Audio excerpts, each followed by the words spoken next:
Bonjour à toutes et à tous et bienvenue dans cet épisode spécial de Radio Cessert. Nous sommes le samedi 11 juin 2026 et nous sommes en direct du vieux port de Barcelone en Espagne.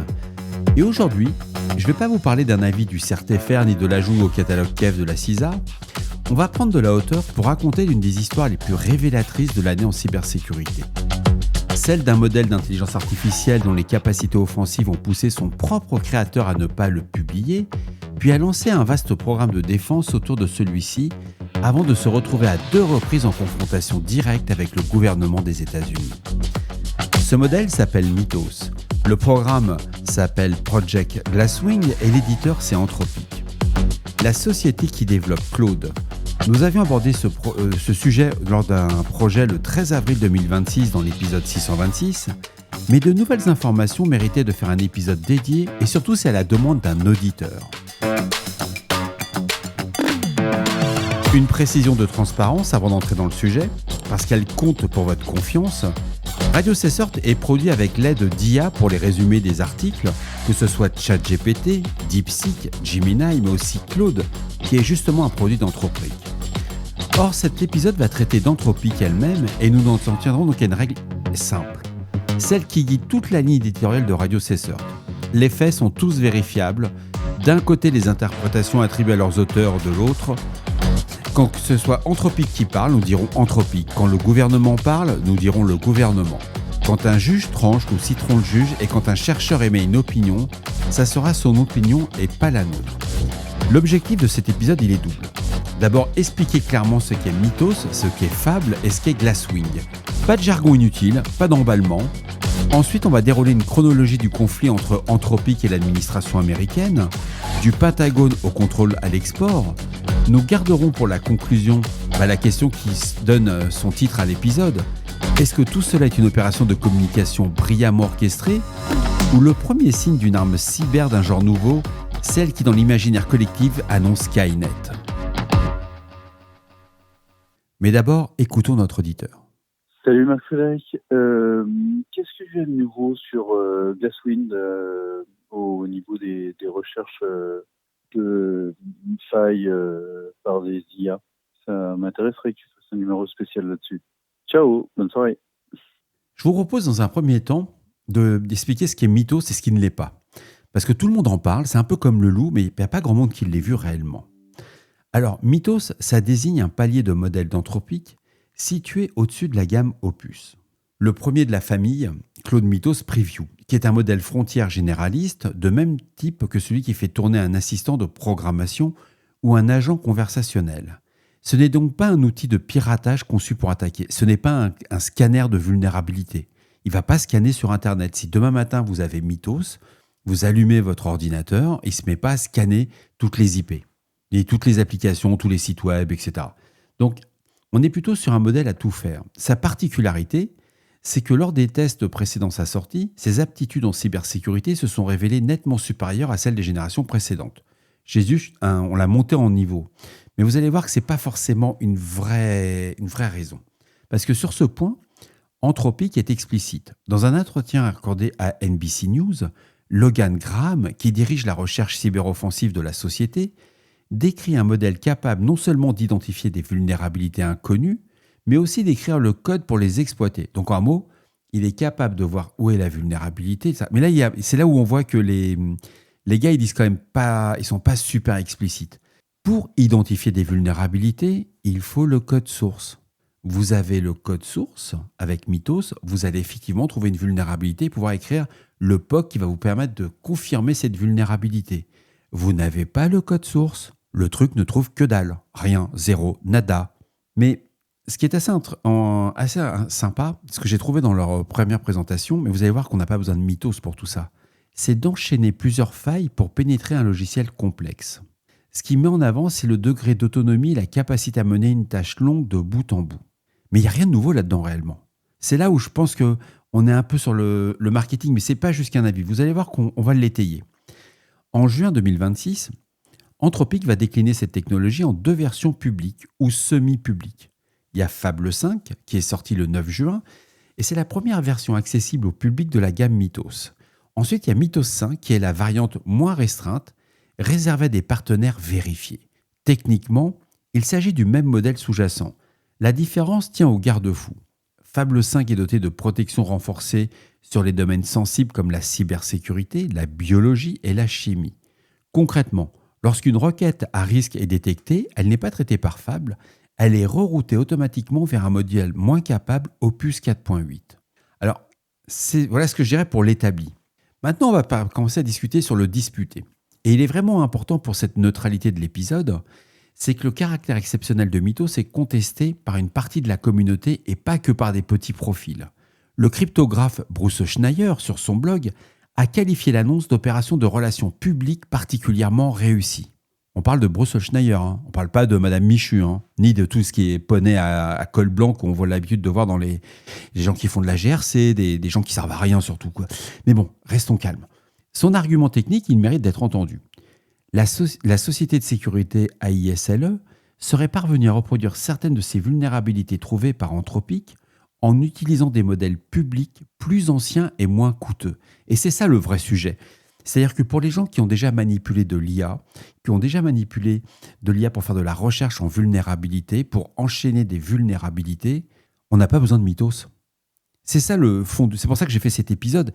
Il est très dur pour beaucoup de chefs à plumes ou ce que j'appelle les imbéciles utiles qu'on voit dans pas mal d'entreprises. Mais Mythos, ok, ça va monter le niveau, mais les attaquants ont déjà d'autres outils à leur disposition. Et vu qu'ils n'ont pas le code source de vos applications métiers, mais ils ont le code source des applications open source, que ce soit un Apache, un NGIX, un MariaDB, ils sont déjà en train de chercher les vulnérabilités. Ils utilisent un Firefox, ils ont un Chromium, ils trouvent les vulnérabilités. Mais bon, ça rentre après dans le débat des débats, ils appellent ça des débats d'experts, moi j'appelle ça des débats de bon sens. Alors l'argument technique de Bruce Schneier, il mérite d'être entendu. Schneier introduit alors une distinction clé, ce que tout défenseur connaît bien. Trouver une vulnérabilité est une chose. La transformer en attaque exploitable en est une autre. Et c'est là que Mythos a fait beaucoup de bruit. C'est une des capacités qu'il est capable de faire. Il trouve une vulnérabilité, il peut faire du code source, un POC, pour vous permettre de vérifier qu'il y a bien une vulnérabilité et de compromettre le système. Mais à l'heure actuelle, tout de suite, aujourd'hui, au mois de juillet quand on l'enregistre, l'avantage penche du côté de celui qui cherche pour corriger. Mais Schneier ajoute que cet avantage se réduira à mesure que des modèles plus puissants deviendront publics.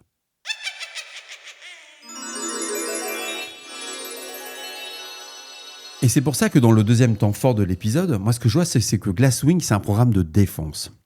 C'est précisément pour prendre de vitesse ce basculement qu'Anthropic a lancé le projet Glasswing autour du mois d'avril 2026. Et l'idée directrice est la suivante. Utilisez Mythos Preview pour trouver et faire corriger les failles des logiciels les plus critiques du monde avant que des modèles équivalents ne tombent entre de mauvaises mains. L'idée est vraiment, elle est sympa l'idée. Mais le tour de table des partenaires fondateurs est aussi impressionnant. Il figure sur le site d'Anthropic, Amazon Web Services, AWS, Apple, Broadcom, Cisco, CrowdStrike, Google, JP Morgan Chase, la Linux Foundation, Microsoft, Nvidia, Palo Alto Networks, IBM. Et Anthropic annonce engager jusqu'à 100 millions de dollars de crédits d'usage pour ses travaux, ainsi que 4 millions de dollars de dons à des organisations de sécurité open source. La fondation Mozilla en a bénéficié. Les résultats revendiqués sont spectaculaires. Dans son point d'état publié en mai, Anthropic indique que ses partenaires et elles-mêmes ont trouvé plus de 10 000 vulnérabilités de sévérité haute ou critique dans les logiciels les plus systémiques de la planète. C'est là où je vais prendre un cas de prudence. On était l'année dernière sur à peu près entre 45 et 46 000 vulnérabilités détectées. Le First a lancé des programmes de prédiction sur les vulnérabilités 2026. Ils ont prévu qu'on monterait jusqu'à 56 000. 46 000 plus 10 000. Et ils ne savaient pas que Mythos allait sortir, etc., tous ces trucs-là. Donc grâce à l'IA, on a réussi à trouver 10 000 vulnérabilités de sévérité haute ou critique. Mais pour le moment, y a rien de nouveau, quoi. Ah si, c'était le côté commercial. Oh, je suis désolé, je vous ai tué le truc. Oh, c'est dommage. Bon. Le truc qu'on voit, c'est que le blog va citer le cas de Cloudflare qui aurait identifié 2000 bugs, dont 400 de haut niveau ou de critique, avec un taux de faux positifs que ses équipes jugent meilleur que celui des testeurs humains. Il mentionne aussi un établissement bancaire partenaire où le modèle aurait aidé à détecter et bloquer un virement frauduleux d'1,5 million de dollars. Alors je ne vois pas comment, entre guillemets, une vulnérabilité permet de détecter un virement frauduleux. Le virement frauduleux, il se fait parce que le gars il a accès au compte. Alors soit il détecte une vulnérabilité, un compte qui est dans une base, mais ça n'a... C'est là où il y a trop de marketing. C'est complètement bidon. C'est pas parce que vous allez utiliser Mythos que vous allez empêcher d'avoir des virements frauduleux. Bon, ça fait partie des petits trucs. Il faut rester factuel, neutre. Mais moi, j'ai pas tout compris à ce niveau-là. Ce qui peut être tout à fait un cas possible. Mais le cabinet Forrester, dans une analyse dédiée, souligne que le programme a mis à jour des failles vieilles de 16 et 27 ans dans des projets maintenus par des petites équipes bénévoles. Et c'est là le vrai sujet. Dans l'open source, ça fait un peu sourire. Les entreprises n'ont jamais investi réellement dans l'open source. C'est très très rare. Si on prend le cas d'Oracle, même quand ils ont pris MySQL, etc., ils investissent, mais vraiment sur les versions payantes, pas sur les versions gratuites. Il ne faut pas l'oublier. Les versions open source, dans la majorité des cas, ce qui a fait Linux, ce qui a fait tous ces composants qu'on utilise tous les jours, ça a été fait par des petites équipes, des gens qui ont fait ça sur leur temps bénévole. La revue de code en cybersécurité n'est pas dans leur priorité parce que tout simplement, ils n'ont pas la bande passante pour le faire, ils n'ont pas les moyens. Et aujourd'hui, quand on prend le cas de FreeBSD, on voit des failles de 16 ans, voire de 20 ans qui sont trouvées. Oui, c'est normal. C'est 2 mecs dans une chambre, voire un mec qui l'a fait tout seul. 20 ans plus tard, on se rend compte que son code n'est pas forcément au bon niveau. Et l'OWASP n'était pas encore, répandu parmi les formations des développeurs. Et on n'avait pas les mêmes risques il y a 20 ans qu'aujourd'hui. Mais c'est ça qui est assez surprenant, c'est qu'on est en train d'enfoncer des portes ouvertes. On voit bien que les dirigeants ont très très peur, que ce soit aussi bien les dirigeants de la Fed, les dirigeants d'agences nationales qui disent on va avoir la vague du patch management autour de tout ça. Non, il n'y a pas la vague de la vulnérabilité du patch management. Et la preuve, les failles qu'on trouve aujourd'hui, que ce soit chez Mozilla, que ce soit sur MySQL, MariaDB, etc., ok, il y en a de plus en plus. Mais bon, sur Mozilla, Firefox, il y en a eu 250 de trouver. Vous prenez un patch UZ chez Microsoft, vous êtes entre 100 et 200 suivant les mois. Donc, il n'y a rien d'exceptionnel. On n'est pas dans ce qu'on appelle le tsunami.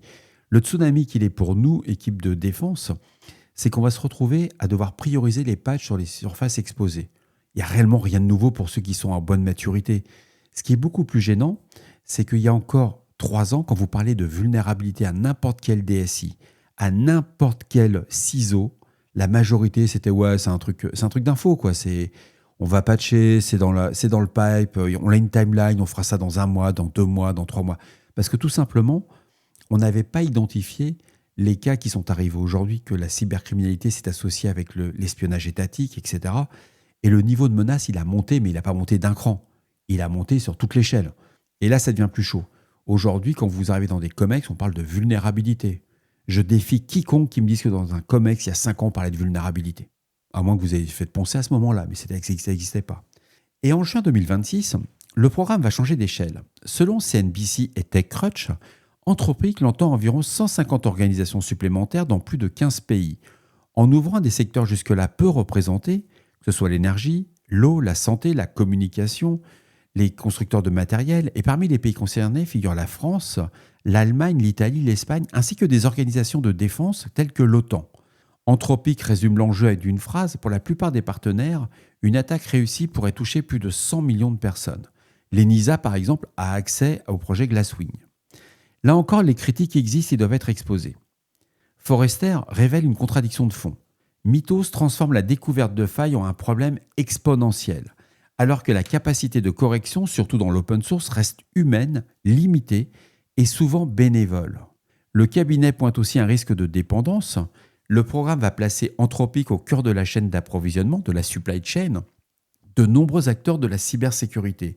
Et l'analyse de Bruce Schneier rappelle qu'une approche fondée sur la course au correctif reste par nature réactive. On n'oublie pas, réactive.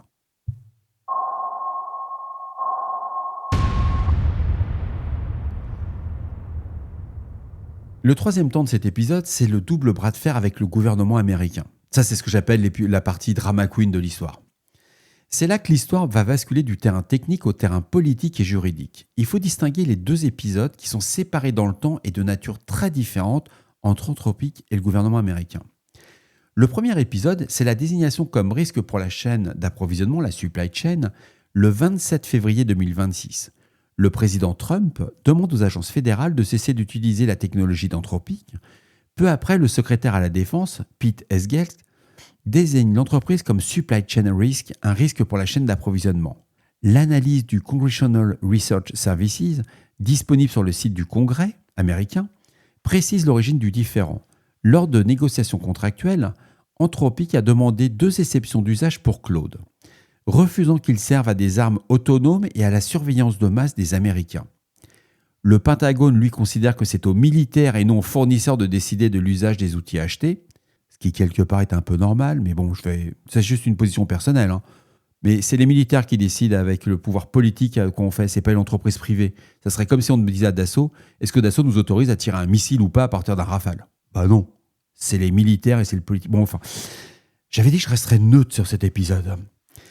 Mais le fait notable rapporté par NBC News et CNBC, c'est que Anthropic est la première entreprise américaine de toute l'histoire des États-Unis, bon, ils ont que 250 ans, mais à recevoir cette désignation historiquement réservée aux adversaires étrangers. C'est plus du côté russe et nord-coréen qu'on a ce genre de choses, ou iranien. Anthropic riposte en justice le 9 mars. Le 26 mars, la juge Rita Lynn du tribunal fédéral de Californie du Nord accorde une injonction préliminaire qui suspend la mesure. Dans une ordonnance que CNN décrit comme longue de 43 pages, elle juge la désignation vraisemblablement contraire à la loi et arbitraire, et qualifie d'orwellienne l'idée de brander une entreprise américaine en adversaire pour avoir exprimé un désaccord. Elle y voit une probable mesure de représailles contre une parole protégée par le premier amendement.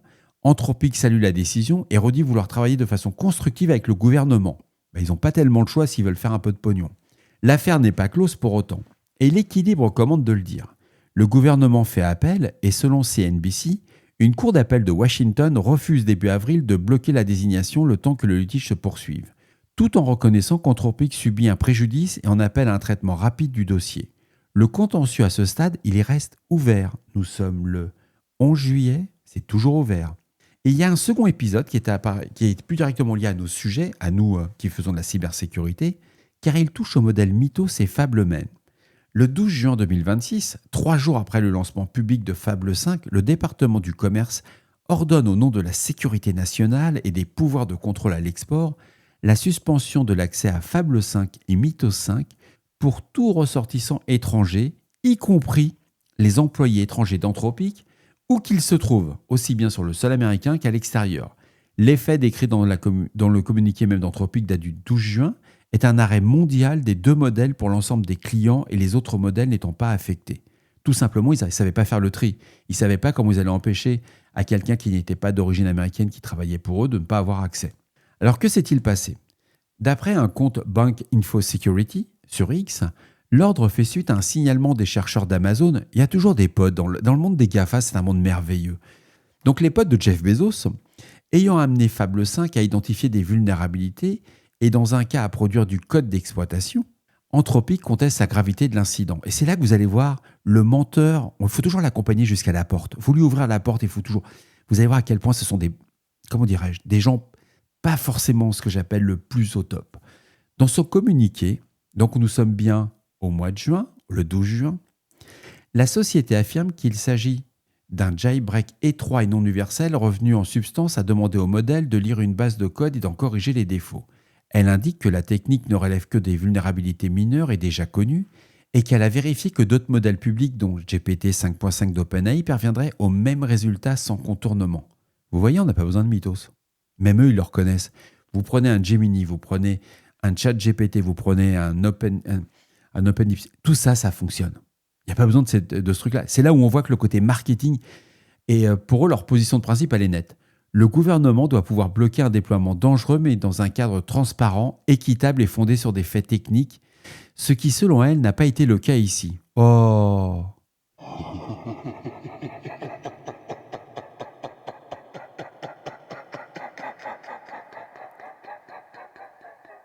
Mais la désescalade est ensuite rapide. Le 26 juin, Mythos 5 est autorisé par une centaine d'organisations américaines d'infrastructures critiques. Le 30 juin, puis le 1er juillet, le département du commerce va lever les contrôles et l'accès qui est restauré. Et selon Al Jazeera et la CNBC, Anthropic s'engage en contrepartie à détecter et à traiter proactivement les risques de sécurité, à collaborer avec le gouvernement américain sur les standards des futurs modèles et à signaler toute activité malveillante. Je répète, et à signaler toute activité malveillante. Ce qui veut dire que chaque fois que vous allez utiliser Mythos pour chercher des vulnérabilités sur des composants que vous utilisez, il y aura une info qui partira au gouvernement américain.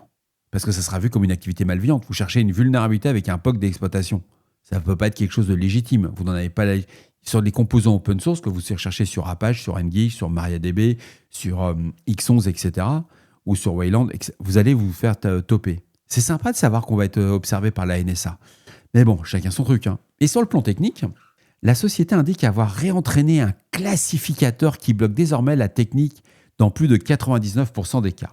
La requête bloquée étant reroutée vers Opus 4.8, et Bank Info Security rapporte que le Center for High Standard and Innovation, l'organe du commerce qui évalue les modèles, a qualifié les garde-fous anciens et nouveaux d'extraordinairement solides.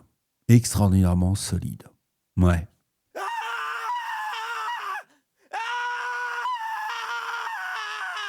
Mais quand on regarde le contexte, sans lequel on ne peut rien comprendre réellement, il y a 3 éléments de décor qui éclairent l'affaire. D'abord, c'est le calendrier financier. Selon Forbes, Anthropic a déposé de façon confidentielle son projet d'introduction en bourse avec un rythme de revenus annuel de 47 milliards de dollars et une valorisation approchant les 1000 milliards. Un gouvernement démontrant qu'elle peut atteindre un produit d'IA en plein déploiement sur la base d'une évaluation que l'entreprise juge inexacte crée un précédent que toute l'industrie observe. Ensuite, il y a la concurrence. TechCrunch et Al Jazeera notent qu'OpenAI a de son côté publié un modèle orienté cybersécurité, puis échelonné le lancement de sa nouvelle génération à la demande du gouvernement, en la limitant d'abord à des partenaires vérifiés. La question posée par plusieurs observateurs devient alors structurelle. Le gouvernement américain devrait-il approuver chaque sortie de modèle frontière au niveau des LLM? C'est ça la vraie question. Et tant qu'on dépendra, entre guillemets, de technologies qui ne sont pas nationales ou européennes, vous avez déjà la réponse. Mais surtout, pour moi, je dirais, c'est la réaction de la communauté cyber. Bank Info Security rapporte que plus de 100 responsables, parmi lesquels l'ancien responsable de la sécurité de Facebook, Alex Stamos, et la spécialiste du bug bounty, Cathy Monsouri, ont écrit aux autorités pour estimer que l'interdiction retirait aux défenseurs les meilleurs outils sans bénéfice de sécurité correspondant. A l'inverse, plusieurs proches de l'administration, dont le conseiller David Sachs, ont attaqué Anthropic, l'accusant selon Fortune de refuser de corriger le problème et employant des expressions comme regulatory capture ou la capture réglementaire. Bon, c'est du rififi, il y a une histoire de gros sous derrière. On parle quand même d'une entreprise qui va être valorisée proche des 1000 milliards et avec des revenus annuels de 47 milliards de dollars.